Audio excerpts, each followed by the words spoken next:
Japan's Imperial Army, invincible in Asia, was about to meet its match. For decades, historians largely overlooked a pivotal clash on the remote Mongolian plains, a battle that would fundamentally reshape the Second World War. This wasn't a minor skirmish. It was a full-scale, mechanized war fought in brutal isolation, yet its echoes reverberated across the globe, dictating the course of empires. By the late 1930s, the Japanese Empire was a colossus, its tentacles stretching across Manchuria, establishing the puppet state of Manchukuo. Their ultimate ambition, however, lay deeper, a push into the resource-rich Soviet Far East, a region tantalizingly close, yet fiercely defended. The border between Manchukuo and the Mongolian People's Republic, a Soviet client state, was ill-defined and a constant source of friction. Minor incidents were commonplace, often escalating into brief but bloody engagements. Yet, in the spring of 1939, something far more sinister began to brew. The Japanese Kwantung Army, stationed in Manchukuo, operated with a degree of autonomy that often bypassed Tokyo's direct control. Their aggressive expansionist doctrine, known as Hokushinran or the Northern Strike Doctrine, envisioned a decisive war against the Soviet Union. On the other side, the Soviet Union, under Joseph Stalin, was acutely aware of the Japanese threat. Still reeling from the Great Purge, which decimated its officer corps, the Red Army was nonetheless preparing for a potential two-front war against Nazi Germany in the west and Imperial Japan in the east. The stage for confrontation was set around a small, obscure river, the Khalkhin. Specifically, the dispute centered on territory east of the river, which the Japanese claimed as part of Manchukuo and the Soviets and Mongolians insisted was within Mongolian borders. On May 11, 1939, a small Mongolian cavalry unit was grazing its horses on the disputed eastern bank of the Khalkhin. Japanese and Manchukuoan forces, seeing this as an intrusion, attacked, driving them back across the river. The incident, seemingly minor, ignited the powder keg. The Soviets, bound by a mutual assistance pact with Mongolia, responded swiftly, dispatching elements of the 57th Special Rifle Corps. The Japanese, in turn, escalated their own forces, believing a quick, decisive blow would assert their territorial claims. Initial skirmishes quickly escalated into larger engagements. The Japanese, with their ingrained belief in spiritual superiority and offensive spirit, launched aggressive frontal assaults, often with devastating human cost. They were about to encounter a very different kind of adversary. The Soviet commander tasked with the defense was a relatively unknown general named Georgy Zhukov. He was a man of steel, a tactical innovator, and utterly ruthless in his pursuit of victory. Khalkhin would be his proving ground, a crucible that forged one of history's greatest military minds. Zhukov arrived to find a situation teetering on the brink. He immediately began reorganizing forces, emphasizing combined arms tactics, coordinating tanks, artillery, infantry, and air power. This was a revolutionary concept for its time and a stark contrast to the Japanese infantry-centric doctrine. The air war over Khalkhin was intense.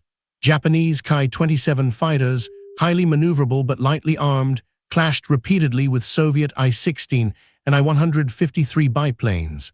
Both sides suffered heavy losses, but the Soviets, with their superior numbers and increasingly experienced pilots, gradually gained air superiority. By July, the fighting had become a grinding war of attrition. Japanese attempts to dislodge the Soviets were met with fierce resistance and overwhelming firepower. The arid plains became a graveyard of men and machines, a forgotten testament to the brutality of modern warfare. Zhukov, ever the strategist, was not content with merely holding the line. He meticulously planned a massive counteroffensive, a double envelopment designed to cut off and annihilate the Japanese forces east of the Khalkhin. Secrecy and deception were paramount. His plan involved two powerful armored groups, one attacking from the north and another from the south, aiming to meet behind the Japanese lines.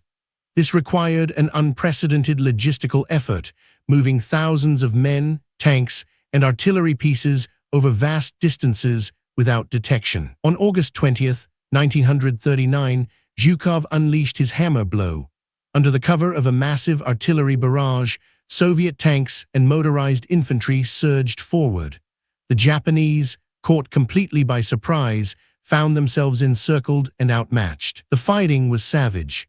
Japanese soldiers, adhering to their Bushido code, fought to the last man, often launching desperate banzai charges against Soviet armor. But courage alone could not overcome the sheer weight of Soviet mechanized power. Within days, the Japanese 23rd Division was effectively destroyed.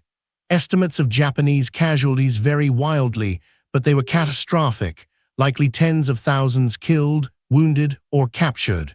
The Soviets, too, suffered heavily, but their victory was undeniable. A ceasefire was signed on September 15, 1939, just 2 weeks after Germany invaded Poland, marking the beginning of World War II in Europe. The timing was more than coincidental, it was critical. Khalkhin had a profound and immediate impact on Japan's strategic thinking. The Kwantung Army's Northern Strike Doctrine was utterly discredited. The devastating defeat at the hands of the Soviets convinced the Imperial General Headquarters that a large-scale war with the USSR was unwinnable. Instead, Japan turned its gaze southward, towards the resource-rich colonies of Southeast Asia and the Pacific.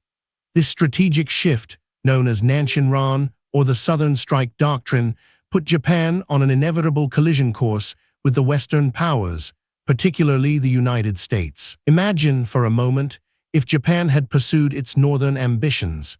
A Japanese invasion of the Soviet Far East could have tied down significant Red Army forces, potentially altering the course of the Eastern Front, perhaps even relieving pressure on the German invasion of the USSR. But it didn't happen. The ghost of Khalkhin haunted Japanese military planners, making them wary of the Soviet giant. This allowed Stalin to confidently transfer millions of troops from the Far East to defend Moscow and Stalingrad in 1941, forces that were instrumental in turning the tide against the Nazis. Khalkhin, a forgotten clash on the desolate plains of Mongolia, was therefore a pivotal moment. It not only shaped Japan's war strategy, but arguably played a crucial, if indirect, role in the Soviet Union's eventual victory over Nazi Germany, the silent architect of a global war. Explore the secret intelligence that prevented another such clash by watching our next video.